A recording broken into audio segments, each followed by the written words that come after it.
I think we'll go ahead and get started. We have a good crowd already, and other folks who come in, they won't miss too much at the very beginning, but we look forward to a very productive meeting this evening. Just to repeat, for those who are just coming on, my name is Laura Stetson. I work for MIG, a planning and engagement firm that is based in Pasadena, California. We've been retained by the city of Sierra Madre to assist with the community workshops for this proposed project, which we are calling the Retreat Center Project. The meeting this evening will be conducted by a number of folks. If you have any technical difficulties during the meeting, please call two of our technicians. You can call or text either Roman or Joey at the numbers that are on the screen at this moment.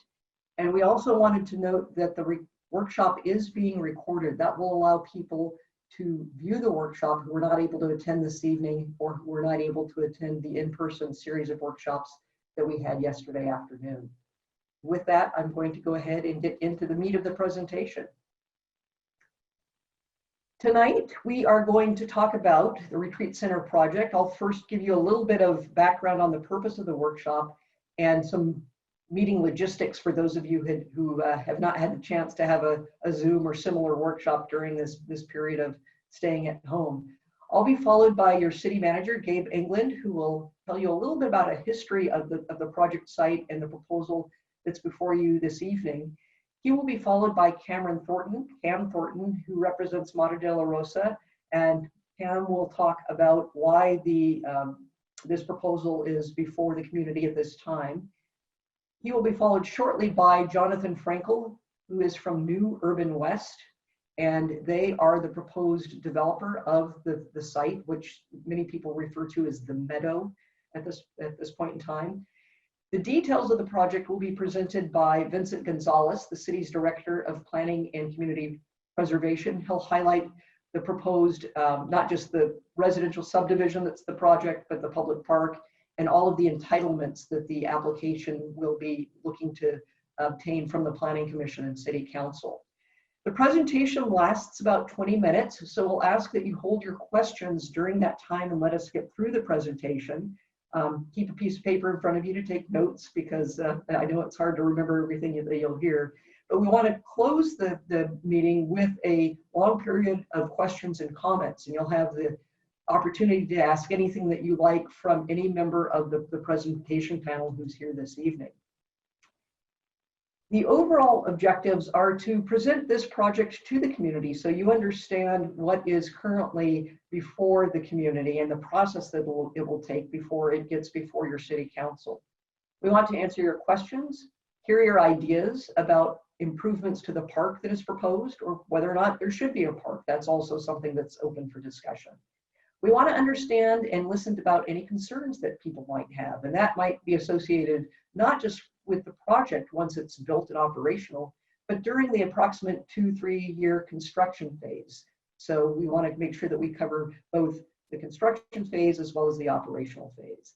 And we will conclude by telling you the additional opportunities that you as residents and property owners in Sierra Madre will have for continued input. This is the first of a series of meetings, and so we want everybody to understand that this is not the last chance that will be afforded to you to comment and provide questions on the project. As I mentioned, we will be holding off on questions until the end of the 20-minute presentation. For those of you who have not been on Zoom before, there will be two ways that you'll be able to communicate. If you look at the lower part of your screen, you'll be able to pull up a bar with the little toggles that you see, and you'll be able to chat. You'll be able to type questions and comments into the chat function that everybody will see, and we'll be capturing those and also taking note of those so that we can respond to them as we go along. So if you don't feel like bringing up a comment in person and speaking in person, you can type in via chat. We'd ask that you stay relatively brief just because we're going to be putting these on Post-it notes and we'll want to make sure they fit.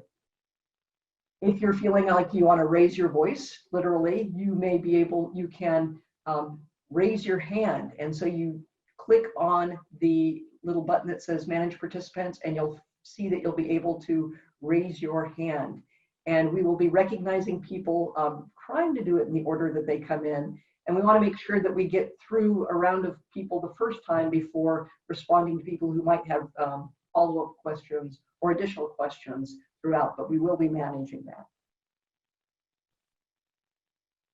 A couple of rules for the workshop, just so that we can keep things moving along. As I said, you'll have a presentation followed by a time for questions and comments. And you'll use the Zoom chat as well as your raised hand. We ask that you keep your comments, if you're making them orally, brief, maybe 1 to 2 minutes, which is a little bit less than you typically get at a city council meeting. But we've got over 50 people in the workshop this evening, and if everybody spoke for 2 minutes, we might be eating into some people's bedtime. So we want to see if you can keep your comments relatively brief and to the point.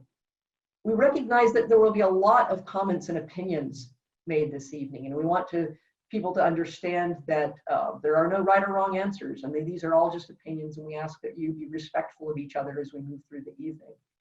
We'll try our best to answer all of the questions that we can, but if it does need to be follow-up, we will give you the opportunity to provide contact information so that we will be able to follow up with you with more detailed responses.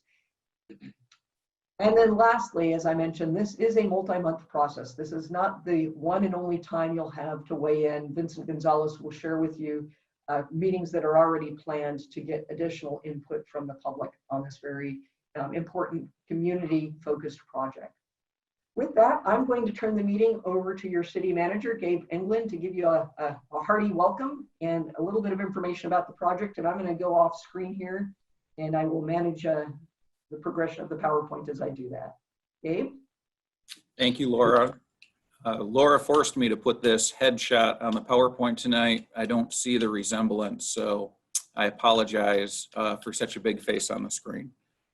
So I want to thank everyone for logging in. I know some of the people logged on here also attended in person yesterday. It was nice to have meetings in person after 4 months of not being able to see anyone. So we're learning that engagement's a little different in the time of COVID, but we're trying to make sure we can get all of this information out to the community in the way that's the most convenient for you. So yesterday, I think the record setter for a resident of Sunnyside was 50 years. We had a young lady who moved into her home 50 years ago and trumped her neighbor who had moved in 40 years ago. And I've been here 4 years. Sunnyside is also my cross street. But the fact that she had been here 5 decades made me realize that we all kind of have different jumping off points for when we first started interacting with the monastery property, and also when the idea of development of this property first came up. So the first time I heard about it obviously was more recent than the first time a lot of residents have heard about it. So with that in mind, before we went to kind of the formal presentation, I just wanted to give a broad overview of how we got to where we're at today. And about 4 months ago, the city council entered into an MOU with the property owner to consider a zone change.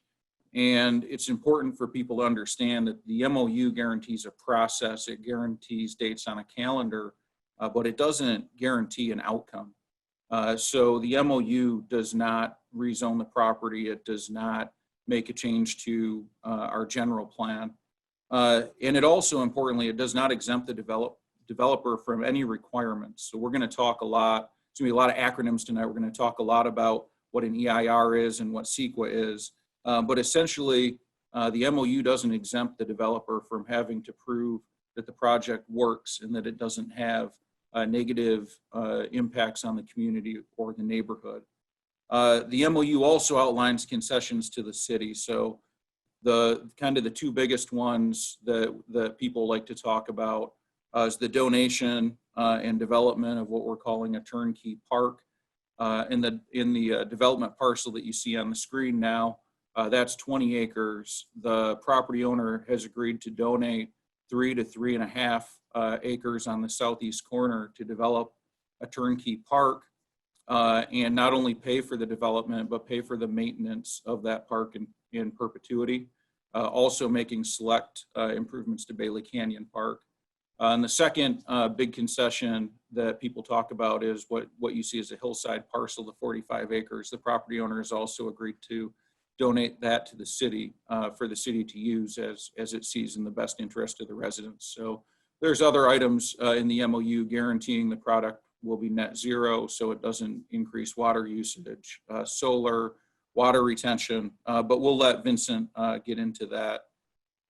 Probably the most important thing the MOU does is it limits the density of the total development to no more than 42 homes. So when we talk about traffic impacts, noise impacts, light pollution, blocked views, we really have to understand that this property is going to be developed. As a private property owner, the property owner has the right to develop the property. Currently, that right exists as an institutional development. And when you'll see on the next slides, the types of development that could take place today that are currently not under consideration because we're going through the process in the MOU. You see a retreat center project that is 3 to 4 stories, 600 units in the story, and every portion of the 20 acres is covered in concrete or building or some hardscape structure. This can be built today with little ability of the city to stop it. We may be able to influence it, but they certainly would be allowed to proceed with all the benefits and rights that the zoning allows. Another proposal that came forward recently is a high school. And again, that can be put up on this site by right. And the renderings we all thought looked really good. It looks like a fun place to go to school, but we think maybe in the middle of a neighborhood is not the best place to put this. So the MOU that limits the density to no more than 42 homes is about a third of what's allowed in our low density R1 standard. If this was developed as a regular residential low density, it could have 116 units. So I think that's the primary reason that we wanted to start negotiating and to try and reduce the density, thereby limiting the impacts. So the only other point I want to make before I turn it over is when people are generally opposed to the project development up here, they typically what they lead with is we should only allow to go there what is currently allowed under zoning, institutional. And people that are generally for the development of the project usually lead with, historically speaking, residential use has always been allowed up there. And as can only be the case in Sierra Madre, both parties are right. From the first time this property was zoned, it was zoned as low density residential R1. And it stayed that way from the first time it was zoned all the way until 1997. And in 1997, a new zone was introduced in Sierra Madre, new zoning, and it was institutional zoning. And it was perfectly appropriate to move the retreat center into an institutional zone. It went along with schools, it went along with hospitals, with cemeteries. But when we did that rezone, we noted that a parcel of this size, low density residential development, is a preferred type of redevelopment, even in the institutional zoning. And it stayed that way from 1997 until 2016. And then in 2016, that one sentence was stricken and it remained institutional, but the city, through that change, said it no longer valued residential housing as a use up there. So when the property owner came and started talking about development, what we started looking at is what's the most compatible use, what's the best use, what fits in with the neighborhood most cohesively. And the answer to that is, for me anyway, and for council in the MOU, was what has the least impact and is the most cohesive use. And for us, that's a residential development. So with that, I'm going to turn it over and let everyone get into the presentation, and I'll be back at the end to answer questions.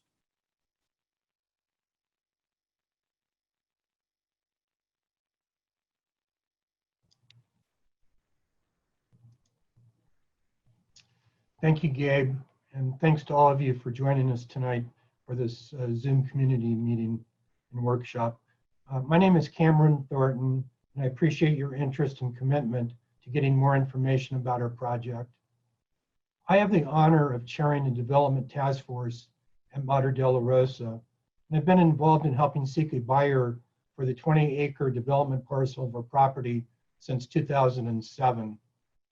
My role today is to provide you with some history and explain why we are seeking the approval of this proposed residential neighborhood and park. Madre Dolorosa is owned by the Passionists of Holy Cross Province. The Passionists are a global order of Roman Catholic priests and brothers and laity who proclaim God's love for the world revealed through the passion of Jesus Christ. Along our mission is providing retreat centers where people of faith can go for quiet prayer and meditation in order to strengthen their faith.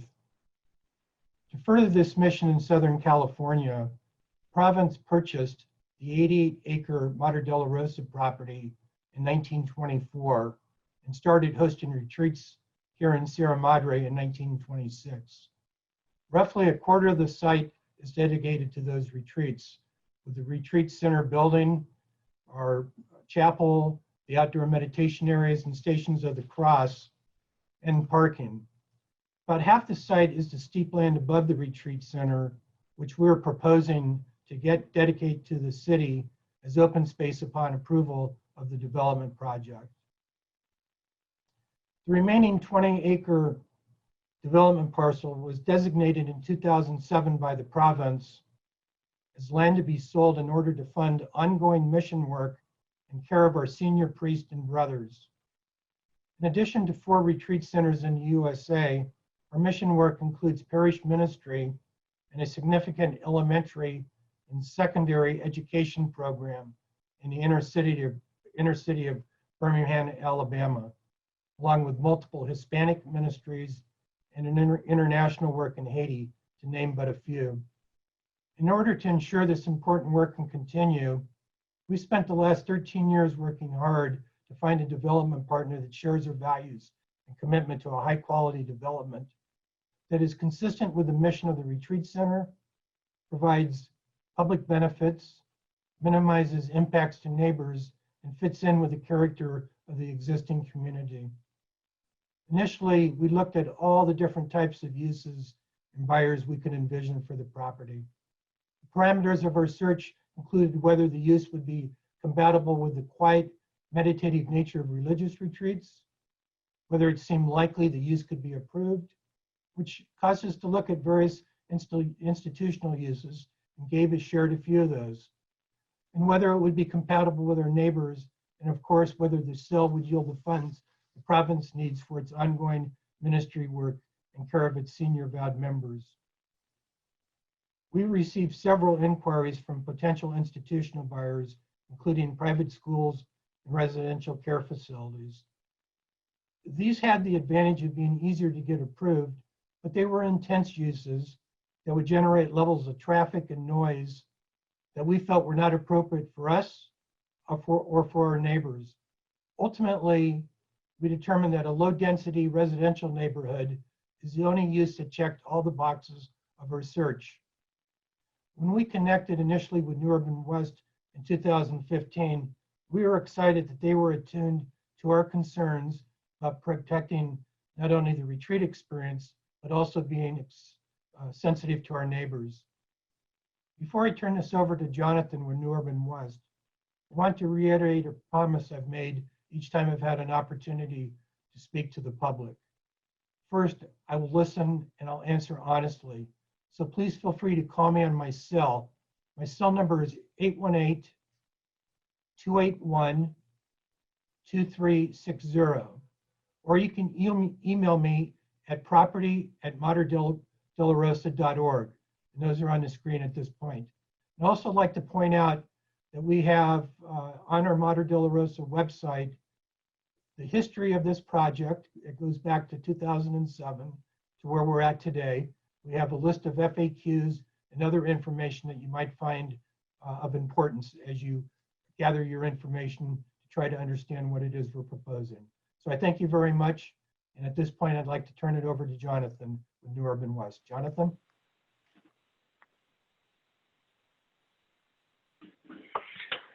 Well, thank you so much, Cam, and good evening, everyone. Again, my name is Jonathan Frankel, and I'm the Director of Planning for New Urban West. And it's our great pleasure to be here to learn from you, to hear from you this evening. We are a privately held development firm. We're based in Santa Monica, and this is our 66th year in operation. And we are really pleased and excited to be partnering with Madre, Dolorosa, the city and the community to deliver a really high quality, thoughtfully designed project. We primarily work in the 4 Southern California counties, which are Ventura, Los Angeles, Orange, and San Diego. And during that time, we've built or planned over 15,000 units throughout Southern California. And what we've learned in our experience is that no two projects are alike, and no two communities are alike. And certainly that is the case here with this property at Madre Dolorosa being an incredibly unique place, an incredibly special property, and the community here in Sierra Madre also being incredibly unique and special. And so it is our job to be as thoughtful as we possibly can be in designing and delivering the project that results in community benefits, that addresses impacts, and allows us to create a place that will be respectful of our neighbors and those that have lived here for many decades, as well as providing opportunities for new families to enjoy and contribute to the wonderful community that is Sierra Madre. So our work begins tonight, and as others have said, this is the very first step in this process of helping us understand what matters to you, what you value, what your concerns are about the project, and how we can work to address those as we move forward with our design. So we'll be available to answer any questions. And again, thank you for your participation and for your feedback. And with that, I will recognize and turn it over to Vincent Gonzalez to talk a little bit more about the proposal. Thank you, Jonathan. So to begin, I wanted to go over some of the proposed components of the project. And just to begin, I wanted to outline a little bit about the land use regulations that the retreat center is currently defined in the general plan, and that is as an institutional use. As you can see, both in the land use map and the zoning map below. So what are the type of uses that are permitted in the institutional zone? We do have a short list here. They include many other uses, including faith-based organizations, hospitals, communal residential facilities, assisted living, multi-use sport fields, and educational facilities.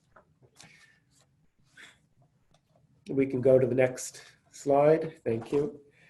The entirety of the 88-acre parcel is proposed to be subdivided into 3 parcels as shown. There is a 45-acre hillside open space parcel that will remain as open space. There is a 23-acre existing retreat parcel and that will retain its institutional zone. And also there is proposed to be a 20-acre residential development parcel. And if we can go to the next slide. A memorandum of understanding was adopted by City Council in April 2020, and that MOU outlined the actions required to implement the project, including the following components of that MOU, which is a general plan amendment from institutional to residential low density and constructed open space, and a zone change from institutional zoning to one-family residential and open space. The MOU also directs a specific plan which defines how the site will be developed and the standards that will be applied to that site. There is also a development agreement, which is a contract between the developer and the city committing the developer to specific improvements, which I will highlight some of those in later on in the presentation. And also the environmental review process, which will identify various studies, technical studies that will need to be prepared, to inform the overall decision. It'll also identify potential impacts and ways to mitigate those impacts. So the MOU discussed some of the community benefits that would be components of the project. And one of those community benefits is certainly the dedication of a 45-acre open space to the city of Sierra Madre. There's also the development of a 3 to 3.5 acre public park, including funding source for park maintenance and perpetuity of the project. Certainly there is also street improvements to be defined through the EIR process. Those improvements would be along the terminus of Carter Avenue near the Bailey Canyon Park parking lot. The proposal is to widen that street to provide a second point of access, and I'll go through that in more detail as we go through the presentation. And also another community benefit is the developer will contribute to a community-wide net zero water use program.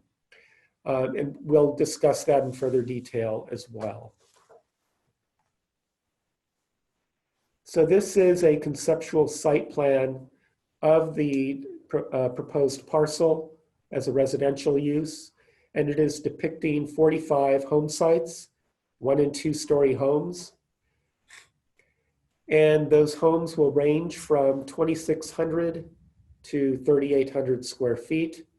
The home sites will range from 8,600 to 22,000 square feet. As you can see, there is a 3.5 acre, 3 to 3.5 acre park located at the southern portion of the parcel. We're calling that more of a linear park. And just to orient you, you can see the debris basin to the upper corner, right corner of the screen. And then below that is Bailey Canyon Park. You can see the parking lot. And this is the location. Just below that is where we were considering a realignment of a property that's partially owned by the city of Sierra Madre and also the LA County Flood Control District. So we would need approval to be able to widen that small segment of the street that would then provide a secondary means of egress and ingress into the overall project. So I'd like to focus a little bit on the park itself.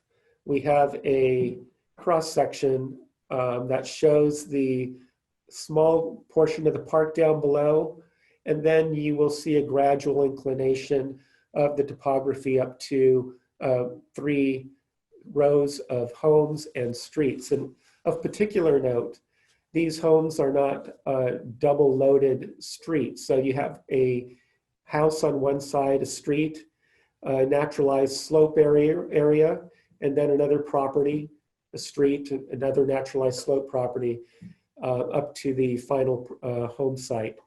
And the cross section that you see down below, the image above is actually just an enlargement of that key highlighted in the dashed line, but the rest of the property goes up to the retreat center, and that's highlighted on the far right on that lower section.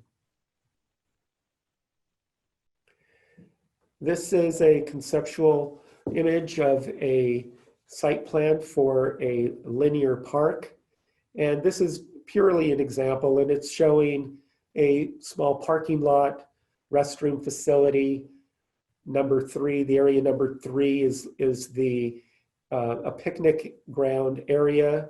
The areas number 4 are playgrounds. Number 5 is an open green field, and you'll see there's a couple of indications of number 6. Those are just mounds. So kind of play mounds, could be turf, could be other material. Certainly there are pathways that go through the park, so just naturalized pathways. And also number 8 is showing could be a bioswale. It's labeled here as a stormwater treatment area. And all the way to the top is number 7 is just kind of an overlook because it has a vantage point at a much higher point in the park site. And that brings up my point in terms of that sage-colored area just below those delineation of the parcels. That's actually the top of the slope, and there is a topographical difference of about 30 to 50 feet if these are reading as 10-foot contours. Again, some of the park amenities that were suggested in that concept design: picnic area, fitness stations, playgrounds, natural trails and open fields. And another concept, you can see the turf mounds, and on the upper right corner, possibly a dry stream bed, which could be utilized as a natural bioswale to capture rainwater runoff from the site. Wanted to talk to you a little bit about the EIR process for the project.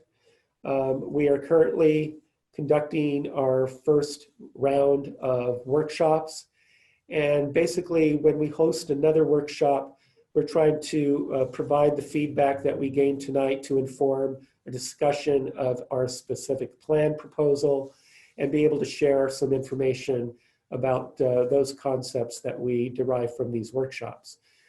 But most of the work is going to be done leading up to a winter 2021 release of a draft environmental impact report for a 45-day public review. And we're also anticipating that there'll be additional opportunity, not only for the written comment, but to receive oral comments on that draft environmental impact report. And some of the topics that will be addressed in the EIR are the technical studies. And so you can see there's a host of technical studies that will be undertaken. And some of the more important ones, of course, the biological resources, hydrology and water quality, noise, transportation, and utilities and service stations. Moving forward with that, we hope to release the final EIR for consideration both by the Planning Commission and the City Council in spring 2021. And those would be both public hearings. And that concludes my component of the presentation. So we're going to open up for questions and comments at this time, and I'll hand the presentation over to Lisa Brownfield with MIG. Everybody, thank you for the opportunity. I'm going to be facilitating the discussion and your questions and comments. Just as a reminder for a couple of things. One, if you want to orally speak your question or comment, please raise your hand. We will call on you at some point. When we call on you, you will be unmuted. You can ask your question and then you'll be muted again. If you want to provide your comment in writing, and we'll ask that you use the chat feature, you can go ahead and put your comment in there, and then we will acknowledge that and put it onto the screen that you're seeing now. This screen will ultimately have a recording of all of your comments as we go through the process. We ask that you limit your comments to a minute or two, because there may be a lot of people who have something that they would like to ask. Please, again, be respectful of everybody and their other comments. And a reminder that this is being recorded, the meeting is being recorded. First of all, while the presentation was being made, some comments were already being received and some questions were being asked. So let me go through that a little bit, and then I'll turn it over to all of you. One of the questions was, what was the square footages of homes? I heard the square footage number as being 2,600 to 3,800 square feet. Another question is somewhere in there, there's a comment about 45 homes versus 42. This is proposed to be a total of 42. Also, there was a question about when will construction begin when this project is approved. So I'm going to ask either Gabe or Vincent to respond to that in a minute. And then the other thing I wanted to acknowledge was that the parks concept that was shown to you is just a first concept. One of the things that we're asking you here tonight is to tell us what amenities you would like to see in the park or put into consideration for the park. So don't think that the park is a done deal the way it was described or shown. It's just one concept to try to get ideas flowing with the community. So with that, Vince and Gabe, would you please respond to about the construction, and then we'll start turning it over from there. So the construction will not begin for probably a number of years. Basically, we are in the very early stage. We have not received an application from the applicant at this point. We still have to go through the EIR process and the general plan and zoning amendments. At that stage, we were looking at releasing the draft in 2021. So from that point, we would still have to conduct design review in 2021, in spring 2021. And the applicant would then have to design the project for construction drawings, which may take up to 9 months to a year, and then begin construction thereafter. So we're probably at least 2.5 years away from breaking ground. Thank you. There was a question about park access and access to Bailey Canyon, as well as parking permits on streets adjacent to the park, and whether or not those permits will be given away for free. So Gabe or Vince, please respond. So there'll be public streets by the park. So there'll be no permits unless someone wanted to park overnight between the hours of 2 to 5, then you'd need an overnight parking permit. But because they're public streets, it's not a gated community, no permit would be needed. The design concept of the park that Vincent showed had parking on site, so you could access that from Sunnyside, or you could take Carter, the other side, and come in and also go to the park.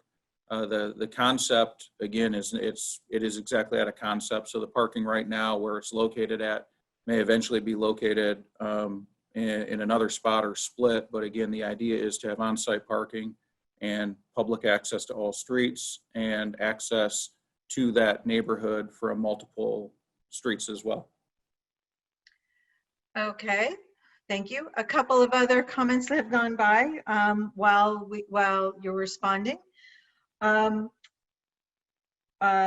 weren't the adjacent homeowners notified of this meeting? And the second question was, is a percentage of the units going to be affordable to Sierra Madre residents and or Sierra Madre police and fire having a right of first refusal? Sierra Madre police, fire, and then educators having right of first refusal. So there won't be preference given to Sierra Madre residents or employees. The homes will be sold at market value. The low income housing or moderate to low income housing is a separate process we go through. It's a state mandate called the Regional Housing Needs Assessment, or RHNA, where communities get the allocation for the amount of units they need to meet that requirement.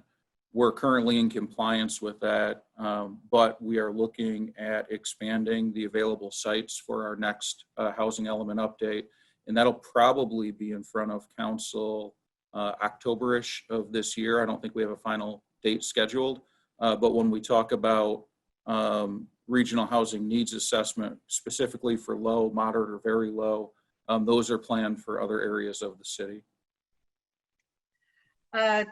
Another question is talking about public access to the hillside parcel, the parcel that'll be designated open space. Will they have access to that parcel from Bailey Canyon on the east or for Park Vista Drive on the west? So, and I just realized I didn't answer one of the questions about the notification, so I apologize. This isn't a city project. I know we're not a partner in the project. I know that seems odd because it's myself and Vincent giving the presentation and answering the questions. At this point, we kind of want to cover the things that the developer would have to go through to get this in front of council for a rezone. As far as notification was concerned about the project, I don't know if the monastery specifically did or did not do outreach. We heard neighbors last night saying that they had been in contact with the monastery in different ways, but it doesn't sound like some type of formal outreach was done. But when they say why weren't they notified from a city standpoint, the city typically would not provide notification to neighbors for development until it got to a point where there may actually be development. Right at this point, it's an MOU. As far as the 45 acres, that can be donated and it can be left as open space. That's one of the ideas that people feel strongly about. So the idea is just to preserve it in perpetuity. The other concept that people get really excited about is an expansion of the trails network in Sierra Madre and the Greater Angeles National Forest, including a coordination with those trails out of Bailey Canyon Park.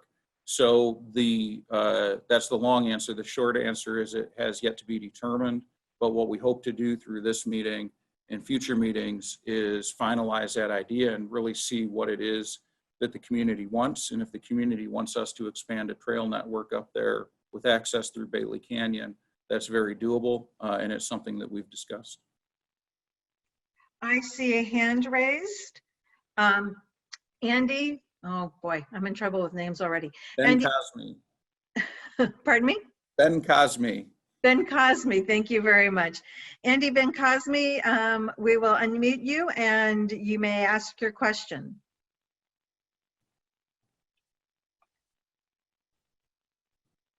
Andy? Or there you go, Andy. Go ahead, please. Hi, I'm here. Thanks, Gabe, for pronouncing my name correctly. I had two questions and then I'll hear the answers. One is, how will the ongoing maintenance of the park be funded? And second, what safeguards will be implemented to stop any future subdivision of the lots and building of more homes that might currently be allowed under the R1 rules? Thanks. Sure. So ongoing maintenance of the park will be funded by the development. So there's a few different mechanisms under California state law that you can do that with. The one that we're looking at right now is called a community facilities district. And essentially what would happen is, prior to any of the lots being subdivided, we would place a fee onto each future lot to pay for the maintenance of the 3 to 3.5 acre park.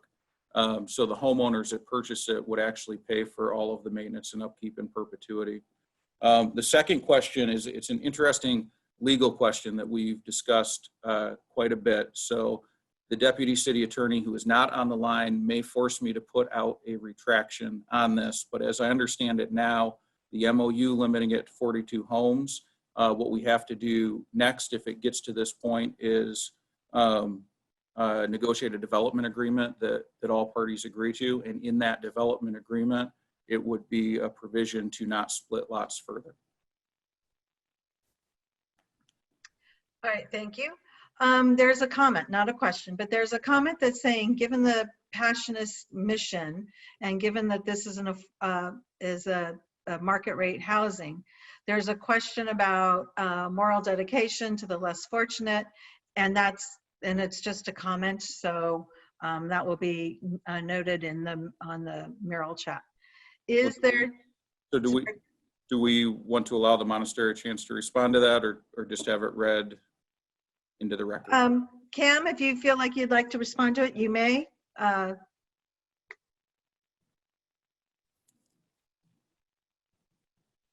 So I appreciate your question, and I appreciate the comment. I think at this particular point, let's just let the comment rest so we can all think about it. The reality is that the Passionists have been here in Sierra Madre for almost 100 years. And we're going to be here for a long, long time. I mean, we have no plans of leaving the community. So we're going to continue to partner with the community. And I think that's it at this point. Thank you. I see no other hands raised. I just want to make sure that no one is raising their hand, that it's not a technical problem, but it's that no one's raising their hand. Is that correct? So then one of the questions that's being asked, 42 homes could mean 42 ADUs as well. So that's correct. There's state law passed by Sacramento. There's much more relaxed standards on ADUs. So most homes in the community are able to add ADUs. It's not 42 homes up here. It's actually the 4,000 homes that we have in the community could be 4,000 ADUs.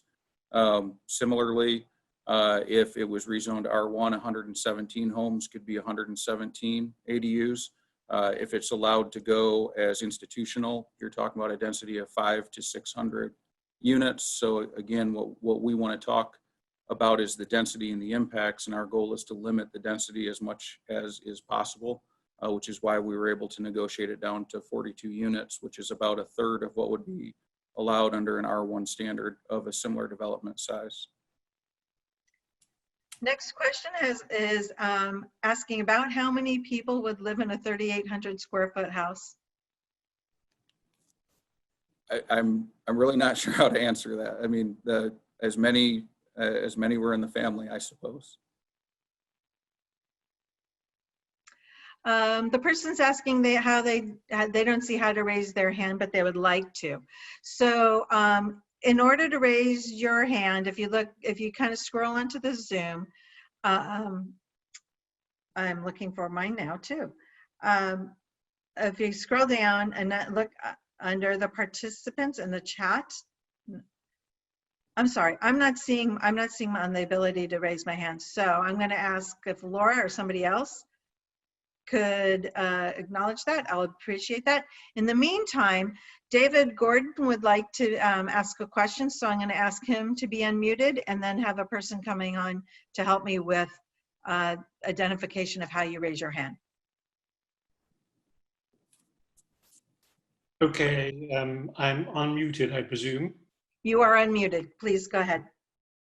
I'd like to support the idea of increasing the trails network from Bailey Park. At the moment, you go through the park and then you go along the road, along the debris dam.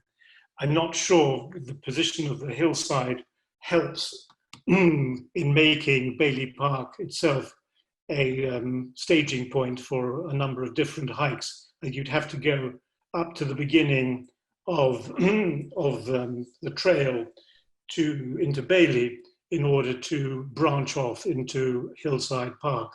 I don't see how that would work. Anyway, that has to work out, but I would certainly strongly support the idea of developing the trail network.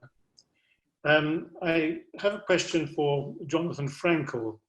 I've looked at the leadership of the company, and everybody's got an MBA or a business degree or an economics degree. There doesn't seem to be anybody in the leadership who is there with a background in design and architecture. And it so happened today, I was in Harmony Grove, near which is a huge development that you have carried out.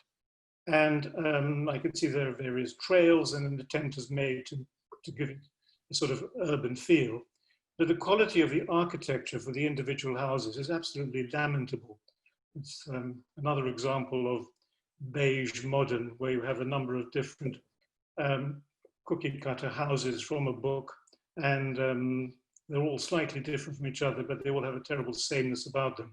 So I'd like to know something from NUW about their commitment to distinguish architecture, which is not evident so far in what their other developments as shown on their website.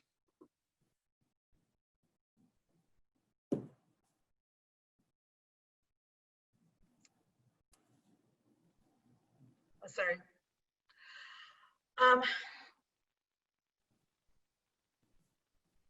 Okay, yes, yeah. We're going to ask that Roman confirm Andy's question about raising his hand, Roman is on our technical team, and so he'll verbally tell you how to do it. Go ahead. Hello, everyone. Yes, so Andy Ben-Cosme is correct. He does win the prize. So when you hover your cursor over on the control panel at the bottom or top of your screen, you will see participants. And if you click on that window in the bottom right, you will see a raise your hand button. And you click that and we will take care of the rest.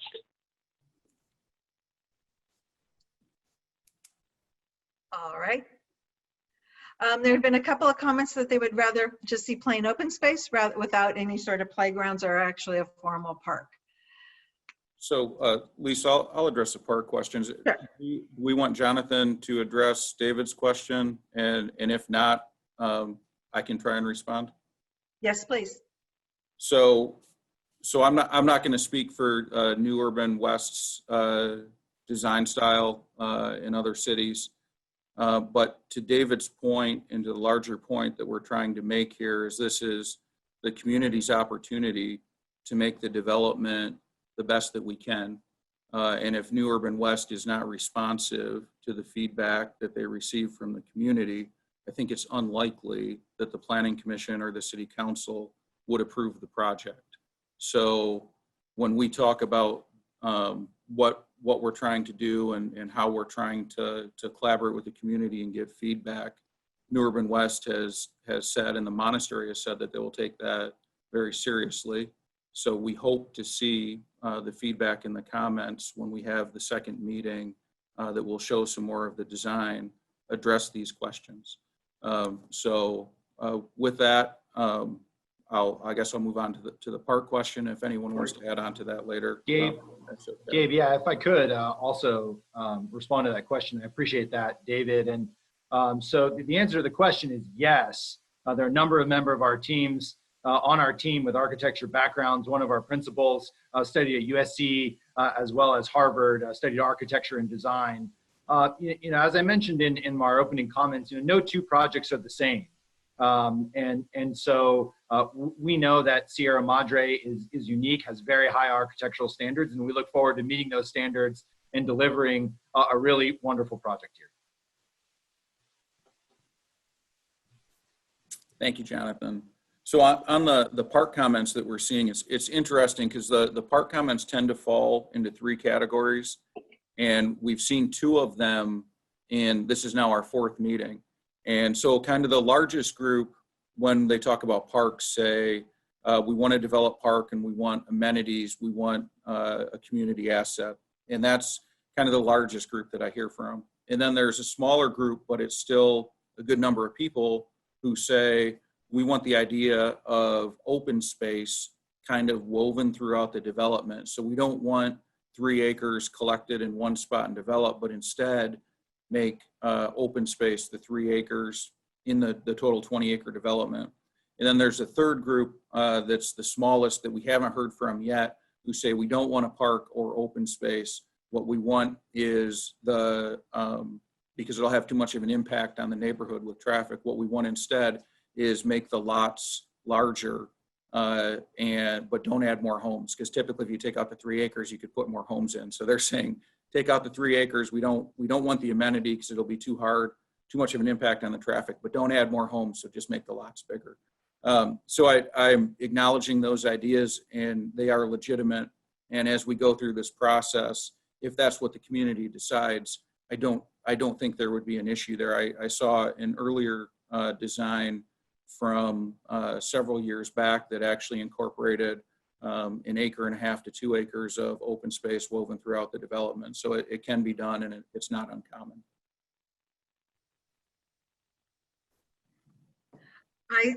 Anna Ellen has her hand up.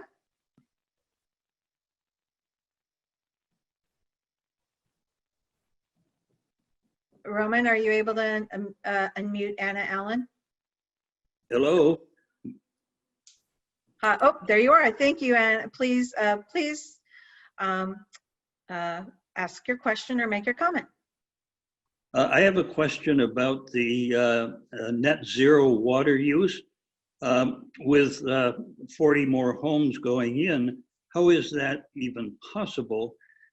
there will be more water use, and also an impact on the drainage on the site, and which might conceivably impact the homes below the site.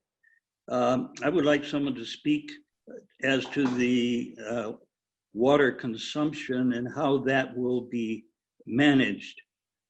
Thank you.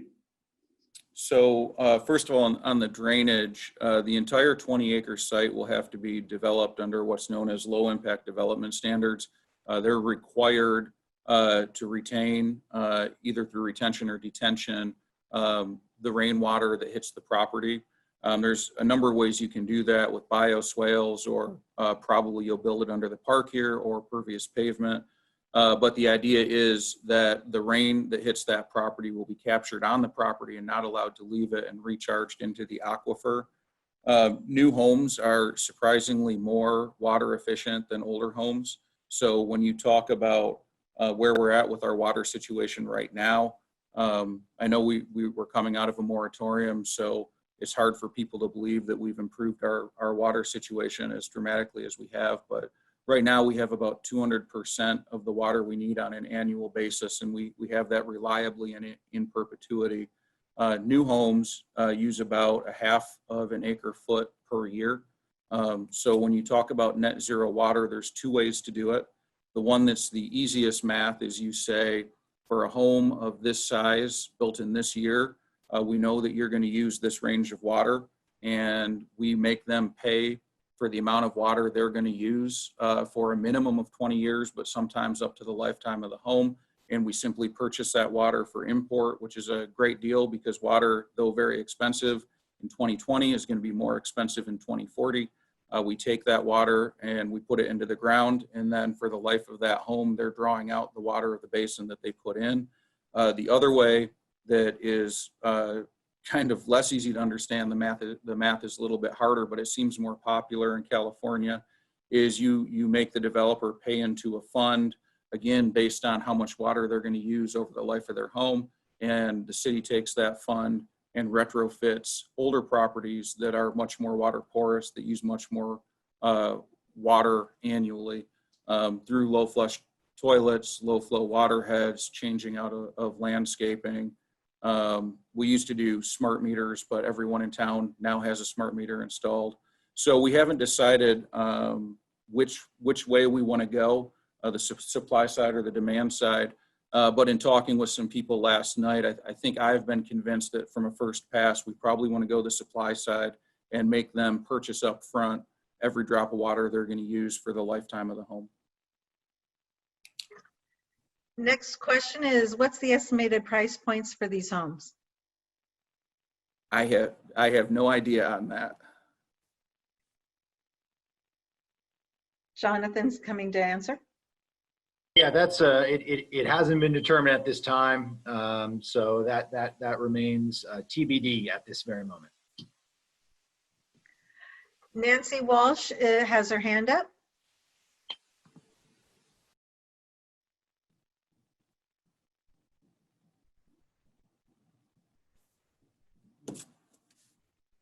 Nancy, when you're ready, go ahead. Can you hear me now? Yes, we can. Okay, I've tried a couple times. It wasn't quite clicking in.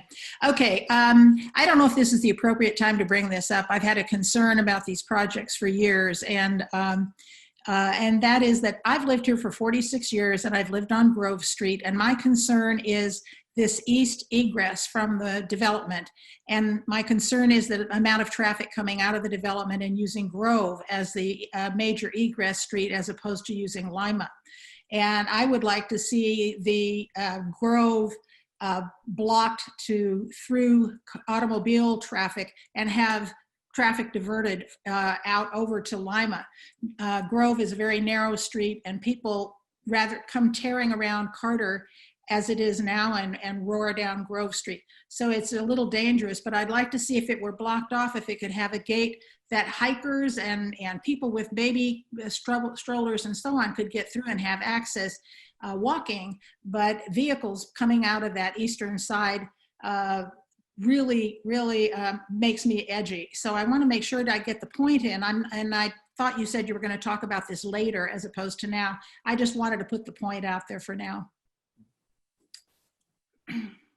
So that's our esteemed former mayor, Nancy Walsh, 46 years. You're in second place now, behind 50, but second place is good at 46 years.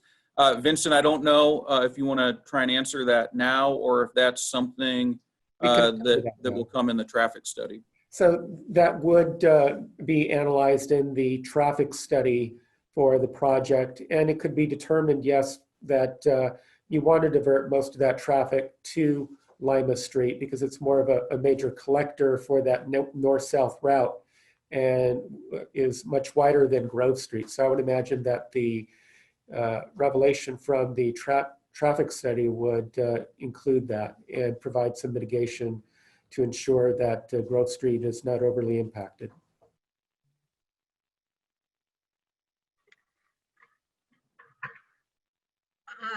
Andy, would you like to ask another question again? Yes, I would. Thank you. With the homes built and the new park and additional streets, Gabe, do you anticipate the need to increase any headcount for either police, fire, public works, anything like that that the city might have to bear in the future? So that's a good question, and I'll answer it in a way to try and get another answer out there too. That the amount of property tax money that the city brings in from this, again, depending on the price point, is not going to be ginormous. So I describe it as 3/4 of a police officer property tax money that we're going to bring in. It may be a little bit more, a little bit less. We don't anticipate a need for fire. As people know, we've transitioned to a career department from our volunteer department. We're in automatic aid now. We're in unified response. We have 5 people on every shift. So we've already made the investment in fire. Public works, the park maintenance, the daily park maintenance we have on contract with the company. And that contract is going to have to be expanded, but that will be paid for by the property development itself through that community facilities district that we talked about. And now police is the most interesting one because the addition of 42 homes alone in a neighborhood that's already residential is not going to call for that. But when we look out, power outage over here. When we look out into the future on our needs in the police department, that may be an area that we already have to expand. So as we start doing our staffing and our modeling down the road, we're going to have to bake that in. So it's 2 no's and 1 possibly.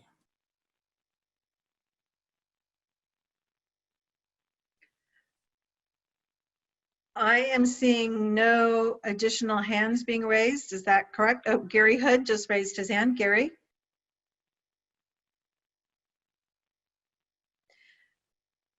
When you raise your hand and I call your name, what happens is you'll be getting a message back that says request for unmute. Go ahead and hit that, and then you'll be taken off mute. Are we there now? Yes, you are. Okay, yeah, this question is for New Urban West. And I was wondering in regards to geothermal heating and cooling, if New Urban West has ever dealt with that. And if they have, is this project something that would be considered for geothermal heating and cooling? Thanks for the question, Gary. It's not something that we've incorporated into our previous projects, although the state of California and the building code, what they call Cal Green, is evolving really rapidly to include a lot of sustainability measures. Geothermal is one of those kind of menu of options. So we're going to look at a whole suite of sustainability measures, but it's not something we've done in our previous projects.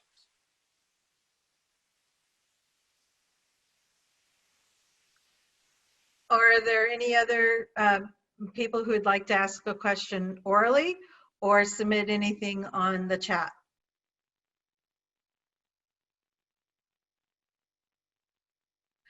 Mr. Hood.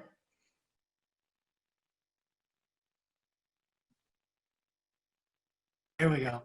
The other question was regarding Sierra Madre is a wildlife sanctuary city. And if enough people are interested in the wildlife, maybe it's a possibility that between the city and Melton Dolorosa or the New Urban West could consider the possibility of wildlife sanctuary designs in the community.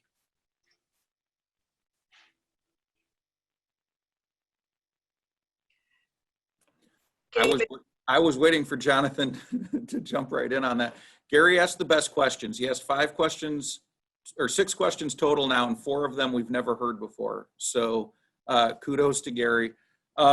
We've talked a little bit about how you try and incorporate wildlife into a housing development, and I don't think we have a good answer at this point. I don't know if Jonathan wants to weigh in, but I think it's an interesting point that we are a wildlife sanctuary, so maybe that is something that we should put some time into prior to the next town hall and see what we can come up with.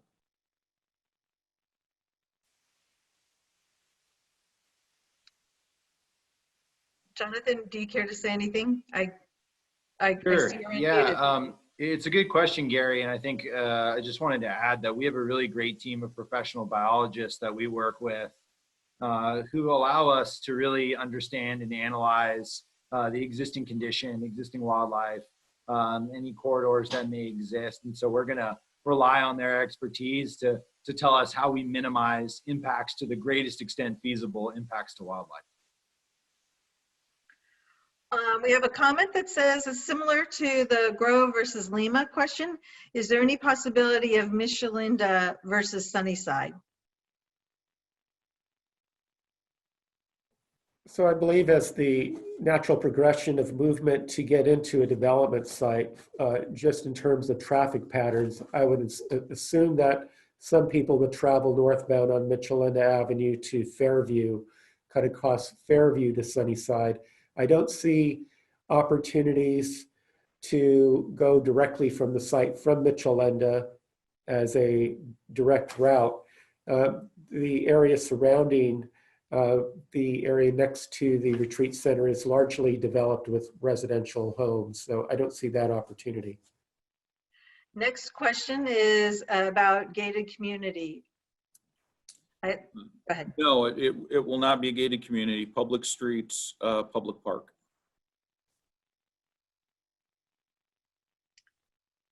Any more oral questions or written? No, wait.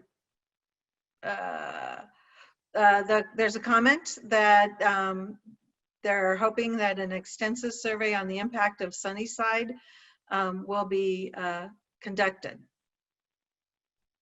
Yeah, that's correct. Vincent, do you want to talk a little bit about CEQA EIR?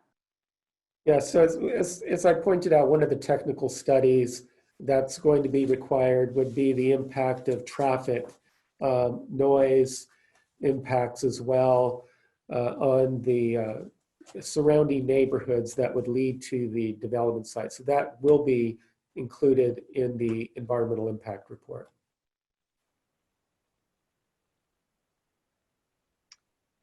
Any other comments, oral or written?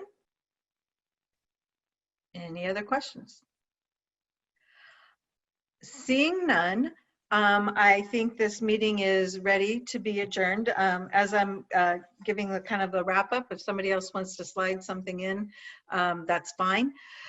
Just so that you know, you can see that our technical team has been working pretty rapidly as you're saying the comments and you're making the comments either oral or written. They're creating these little stickies, so to speak, and they've been putting them by category. After this meeting, what happens is that we'll go through the recording of the meeting and we'll both the written part as well as the oral part. And if any of these comments were not quite as typed up, weren't quite reflected accurately, they'll be adjusted to be more accurate or more detailed. And so we'll be doing that process, and then we'll be submitting this to the city for its records, as well as the, as Laura said, as well as this session will be recorded and can be replayed on the city's website if they need to. With that, there's a question about recapping yesterday's meetings. So, Lisa, I'll answer that question. Okay.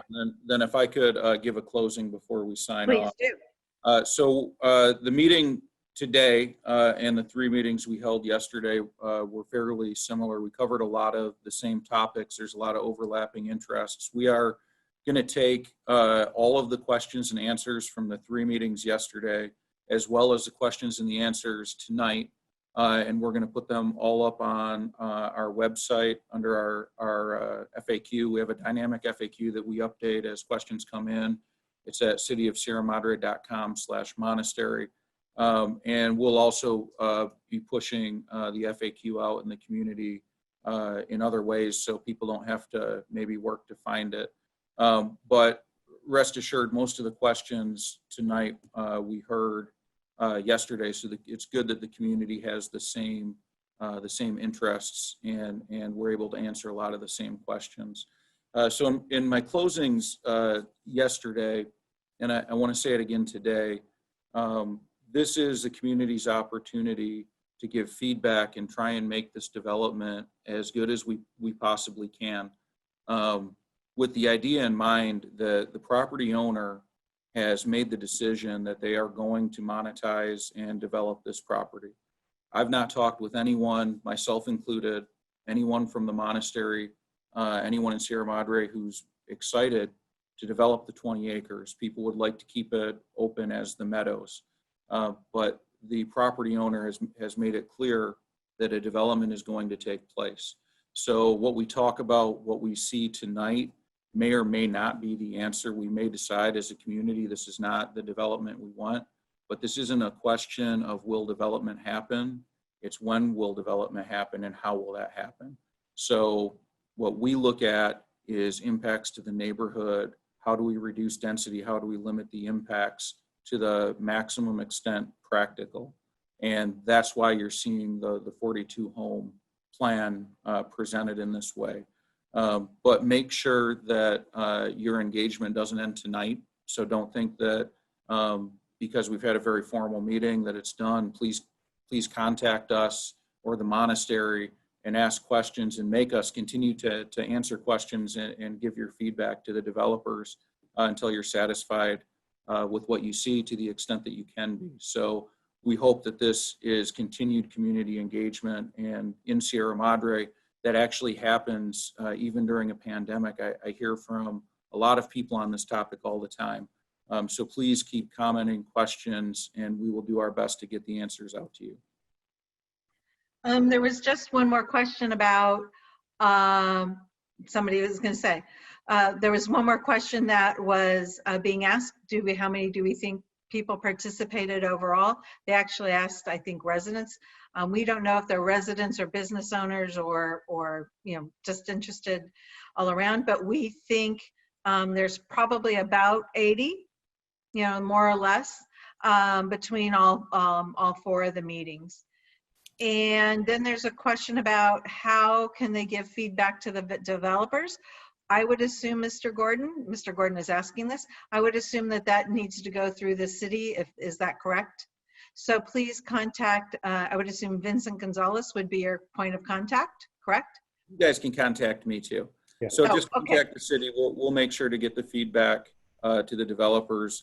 But there's also the feedback to the developers. How they hear it is not just at meetings like this or one-off conversations. It's from the studies that they're required to do with the mitigation efforts in CEQA and the EIR.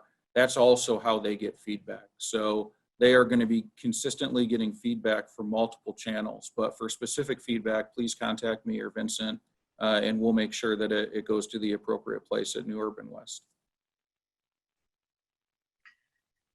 Hearing and seeing nothing else, thank you very much for participating, and we look forward to the next set of meetings, which will be in the near future. Thank you very much. Have a good night.